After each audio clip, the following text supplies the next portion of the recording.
Hello friends, in the series on the income tax cases, today we will discuss a very important issue on section 271D penalty. Section 271D says that if there is any violation of section 269 SS, then penalty of 100% of the amount involved can be levied on the assessee. Although there is a section which talks about the reasonable cause, if the assessee proves that there was reasonable cause for not following the provisions of section 269 SS, then in that case the assessee can escape penalty under section 271D. Now, what section 269 SS says? The title of section 269 SS says mode of accepting certain loans, deposits and specified sum. In section 269 SS, amount received as an advance for the sale of the property or any other sum has been incorporated, due to which if at the time of sale of a property, if an assessee receives the consideration in cash, then that amount of cash received can be added or can be penalized on the assessee under section 271D at 100%. For example, if A sells a property for rupees 50 lakhs but receives 5 lakh in cash, so the penalty under section 271D can be levied up to a level of 5 lakh. 100% penalty is there. This issue has been taken by Chennai ITIT A bench in the case of Nammalvar Lingusamy versus Additional Commissioner of Income Tax, and this case has been reported in 110 ITR short notes 31, and the date of the judgment is 7th February 2024.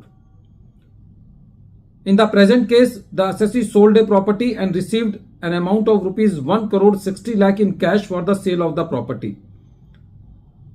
When this fact came into the knowledge of the Additional Commissioner of Income Tax, Additional Commissioner of Income Tax issued notice under section 274, read with section 271D to give the explanation.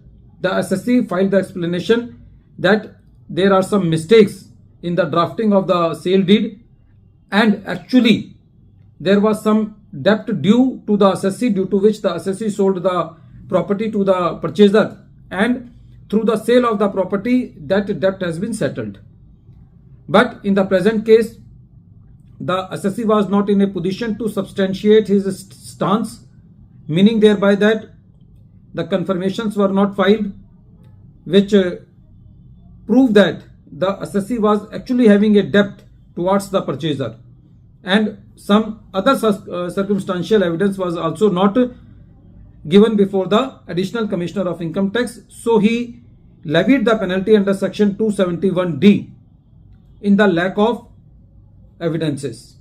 When this matter was before the tribunal, because the assessee filed the appeal, then in that appeal, first of all, the tribunal said that the assessee is not able to substantiate his stance in the light of the evidences, and in the lack of evidences, it cannot be assumed in any imagination that an amount of rupees 1 crore 60 lakh has been adjusted towards the debt due to the assessee towards the purchaser. Apart from that, it was the viewpoint of the tribunal that each and every page of the sale deed has been signed by both purchaser and seller, and there is not even iota of discussion in the sale deed that there was some debt.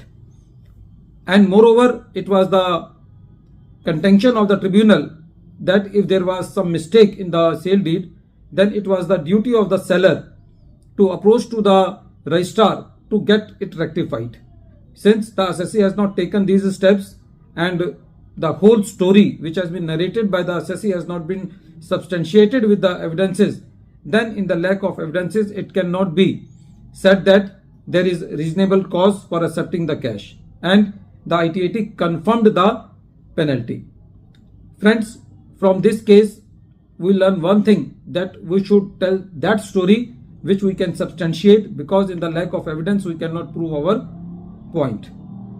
Apart from that, there are some decisions of various tribunals, which says that if the assessment proceedings are not going on and the penalty is levied under section 271D in isolation of the assessment proceedings, then penalty under section 271D cannot be levied.